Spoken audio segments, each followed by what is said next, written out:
नमस्कार, एक और वीडियो में आपका स्वागत है। क्या डोनाल्ड ट्रंप ने दुनिया को तीसरे विश्व युद्ध के मुहाने पर ला करके खड़ा कर दिया है? जब 1914 में फर्स्ट वर्ल्ड वॉर में एक राजकुमार की हत्या हुई, तो वो एक बहाना था। युद्ध की तैयारियां बहुत पहले से हो चुकी थी और 1939 में जब जर्मनी ने पोलैंड पर हमला किया, तो वो एक ट्रिगर पॉइंट था। तो क्या 2026 में ये तीसरे विश्व युद्ध की आहट हो सकती है? क्योंकि डोनाल्ड ट्रंप ने वेनेजुएला का अपने आप को कार्यवाहक राष्ट्रपति घोषित कर दिया है। तो ये एक वो पॉइंट था कि लक्ष्मण रेखा को लांघना। इससे ये हो सकता है कि ये आने वाले तीसरे विश्व युद्ध में दुनिया को धकेल दे। रशिया यूक्रेन का वॉर चल रहा है, इजराइल गाजा वगैरह उसको तो युद्ध को भूल ही चुके हैं। और डोनाल्ड ट्रंप ने वेनेजुएला का कब्जा किया है। ईरान पे जो चल रहा है, ये एक सिर्फ बहाना हो सकता है वर्ल्ड वॉर को बदलने में। डोनाल्ड ट्रंप की जो अमेरिका फर्स्ट की जो नीति है, वो इस कदर इसको लेकर के चली गई है। ग्रीनलैंड पे कब्जा करना है, पनामा पे कब्जा करना है, और ग्रीनलैंड है वो नेटो कंट्री डेनमार्क का हिस्सा है। तो अगर ग्रीनलैंड पे डोनाल्ड ट्रंप सेना भेज करके कब्जा करता है, तो नेटो का खात्मा हो जाएगा। और इधर जब वेनेजुएला पर कब्जा किया, तो रूसी टैंकर को भी ट्रंप ने जब्त कर लिया। रूसी टैंकर को जब्त कर दिया, उसके बाद में किम जोंग उन और पुतिन की मीटिंग होती है।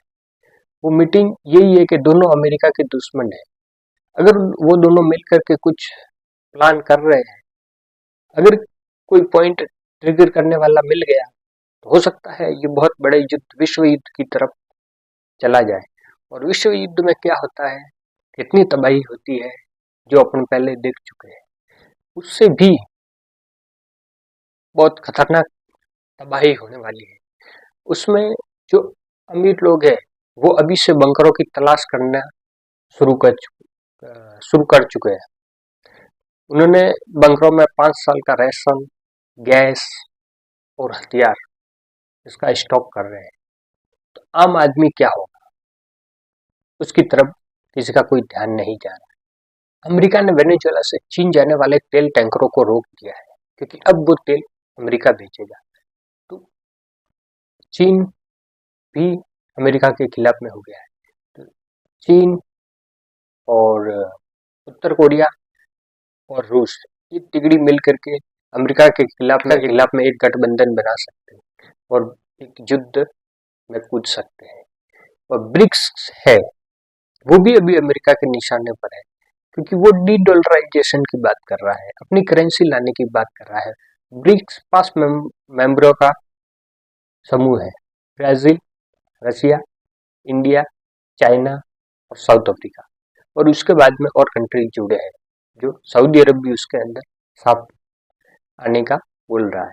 अगर इसने ब्रिक्स ने अपनी करेंसी लॉन्च कर दी, तो डोनाल्ड ट्रंप के लिए बहुत बड़ा बुरा सिद्ध होगा। तो डोनाल्ड ट्रंप का अगला निशाना ब्रिक्स कंट्री होने वाली है, क्योंकि भारत को भी इसी चक्कर में प्रेशर कर रहा है। 50% टैरिफ लगा दिया। और अपने दोस्त देश है यूरोपियन कंट्री, उनको भी वो धमका रहा है, उन पे भी टैरिफ लगा रहा है। क्योंकि अमेरिका की जो पुरानी नीति चली आ रही थी, मुनरो नीति, उसको ट्रंप ने पलट दिया है। उसने खुद की ट्रंप नीति को लॉन्च कर दिया है। वो मुनरो नीति ये थी कि लैटिन अमेरिकी देश है, वो अमेरिका के हैं, यूरोप में कोई इंटरफेयर नहीं करेगा, नेटो का साथ लेकर के चलेंगे, एक दूसरे का सहयोग करेंगे। तो इसने ट्रंप ने अमेरिका फर्स्ट की नीति से इस मुनरो नीति को बदल दिया और अपनी खुद की नीति लॉन्च कर दी। और अमेरिका के ऊपर विश्वास कम होते जा रहा है। तो नेटो कंट्रीज जो पोलैंड और जर्मनी है, वो भी अपनी सेना को बढ़ाने का सोच रहे हैं और बढ़ाने की दिशा में आगे बढ़ रहे हैं। और जो यूरोपीय संघ है, वो भी कहीं ना कहीं ब्रिक्स देशों के साथ में अपने व्यापार को बढ़ाना चाहता है। इस तरह से अमेरिका के चंगुल से निकलना चाहता है, क्योंकि 76 साल 76 साल जो नाटो ने यूरोप को सुरक्षा दी, अब वही नाटो खतरे में पड़ रहा है। तो यूरोप के बहुत सारे देश ऐसे हैं जिनके पास में खुद की सेना भी नहीं है, नहीं के बराबर है, क्योंकि वो अपनी सुरक्षा के लिहाज से अमेरिका पर निर्भर थे। अब जब अमेरिका ही पाप पीछे खींच रहा है और वो ही कब्जा कर रहा है नेटो कंट्रीज के जमीन पर, तो फिर नेटो खात्मा होगा और रूस भी उधर से अटैक कर सकता है। अगर रूस अटैक करता है और अमेरिका भी अटैक करता है तो फिर वर्ल्ड वॉर होना तय है। स्पेस में भी जंग छिड़ गई है, स्पेस में एक अलग ही जंग चल रही है। एक भारत के भी जो अभी मिशन इसरो के फेल हो रहे हैं उसमें भी कॉन्स्पिरेसी ये निकल के आ रही है कि इसके पीछे अमेरिका हो सकता है। एलन मस्क युद्ध छेड़ रखा है, जो ईरान में अभी नेट बंद है, स्टारलिंक वहां पे गुपचुप तरीके से भेजवा करके अपना काम करवा रहे हैं, यूरोप में आंदोलनों को बढ़ावा दे रहे हैं। तो स्पेस में भी एक अलग तरह का जंग छिड़ गया है, क्योंकि इससे क्या है, पावर ग्रिड है उसको कंट्रोल किया जा सकता है। किसी देश के पावर ग्रिड को कंट्रोल कर दिया तो पूरी सिटी के अंदर ब्लैकआउट हो जाता है। फिर ब्लैकआउट हो गया, फिर सारे कंप्यूटर्स बंद, सारे बैंकिंग सिस्टम बंद, हर तरह का सिस्टम, ऑनलाइन सिस्टम है वो बंद हो जाता है। तो जिन देशों का सिस्टम अमेरिका पर निर्भर है, जैसे कि भारत का ना अपना कोई सोशल मीडिया है ना नेट सिस्टम है, तो वो सीधा अमेरिका के ऊपर है। तो भारत में अमेरिका बहुत हद तक इंटरफेयर कर सकता है, पब्लिक को भी अपनी तरफ से भड़का सकता है। इस मामले में चाइना ने पहले से कदम उठाए हुए हैं कि उस पर चाइनीज जो एप्स है वही काम करता है। चाइना खुद का इंटरनेट है, अमेरिका के ना फेसबुक चलता है उधर, ना व्हाट्सअप चलता है, ना यूट्यूब चलता है। जो खुद चाइनीज सरकार ने डेवलप किए हैं वही चलते हैं। तो चाइना के अंदर अमेरिका को इस तरह से घुसना मुश्किल हो जाता है। लेकिन इंडिया जैसी कंट्री, क्योंकि इंडिया में लोकतंत्र है, हर चीज को लोगों को बताना पड़ता है, तो भारत ने टेक्नोलॉजी नेट अमेरिका का यूज कर रहा है, खुद का कुछ इतना बनाया नहीं है, तो वो अब भारी पड़ सकता है।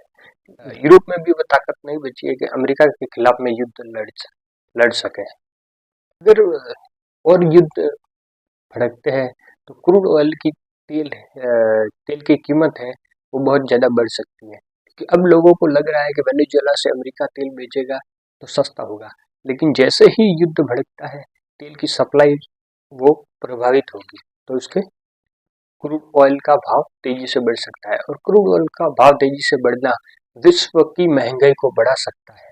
विश्व की महंगाई का बढ़ना आम आदमी पे बोझ बढ़ाएगा, क्योंकि आम आदमी इसमें दूध का, सब्जी का, अपने राशन का, सब चीज महंगी हो जाएगी, क्योंकि तेल पर निर्भरता, ट्रांसपोर्टेशन खर्चा बढ़ जाएगा, तो चीजें भी ऑटोमेटिकली महंगी हो जाएगी। अब क्या है, ट्रम्प है वो सुपर प्रेसिडेंट बन चुके हैं, दुनिया चलेगी ट्रम्प के हिसाब से चलेगी, ट्रम्प जो कहेंगे वो होगा। तो इस तरह से नहीं हो सकता, क्योंकि ट्रम्प के जो दुश्मन देश है वो रूस हो, किम जोंग उन हो या चाइना हो। चाइना का भी प्लान यही है कि अमेरिका रूस तो यूक्रेन के अंदर युद्ध में उलझा हुआ है, अमेरिका ईरान के अंदर युद्ध में उलझ जाए, क्योंकि ईरान कोई ऐसा छोटा मोटा वेनेजुएला जैसा देश नहीं है, उसके पास में डिफेंस टेक्नोलॉजी है, मिसाइलें हैं, ड्रोन है, तो वो एक लंबा युद्ध चलेगा। तो वो युद्ध के अंदर अमेरिका उधर उलझेगा, चाइना की इकोनॉमी अमेरिका को टेक ओवर करके आगे बढ़ जाएगी। चाइना उसको ईरान को सपोर्ट करेगा। चाइना क्या है, अमेरिका को ईरान में ज्यादा समय तक युद्ध में उलझाए रखना चाहता है। इस वजह से चाइना को भी क्या है, ताइवान पे कब्जा करना है। तो ताइवान पे जब चाइना कब्जा करने जाएगा तो अमेरिका है वो ताइवान की मदद के लिए ना आ पाए, वो ईरान के अंदर बीच ही रहे। इस तरह से चाइना भी इस पूरी स्थिति पर नजर बनाए हुए है। जैसे ही ईरान और अमेरिका का युद्ध स्टार्ट होगा, चाइना हो सकता है ताइवान पर कब्जा कर ले, क्योंकि ताइवान के चारों तरफ चीन की जो जल सेना है उसके जहाज खड़े हुए हैं और अमेरिका भी अब ईरान की घेराबंदी कर दी है। उधर जो मिडिल ईस्ट में अमेरिकी ठिकाने हैं उन सैनिकों को कहा गया है कि अपने ठिकानों को छोड़ा जाए और समुद्र के रास्ते से अमेरिका अटैक करेगा, क्योंकि मिडिल ईस्ट के देश है जो सऊदी अरब है, कतर है, ये नहीं चाहते कि अपना बेस जो इसने कतर में बनाया हुआ है उससे अटैक करे, सऊदी से अटैक करे या यूएई से अटैक करे, क्योंकि इससे स्थितियां बिगड़ सकती है। क्योंकि सामने ही है वो एक ईरान शिया मेजोरिटी कंट्री है, तो विश्व में जो भी शिया है उनकी सिंपैथी एक खामनेई के साथ में रहती है। तो पूरे विश्व के शिया समुदाय में ये देश उनकी वैल्यू घटेगी, उनके खिलाफ असंतोष भड़क सकता है। तो वो देश भी नहीं चाहते कि अमेरिका उनके बेसेस को यूज करके ईरान में अटैक करे।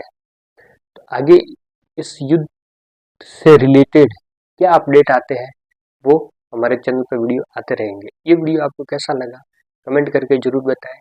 अगर हमारे चैनल पर पहली बार है तो सब्सक्राइब जरूर करें। जय हिंद।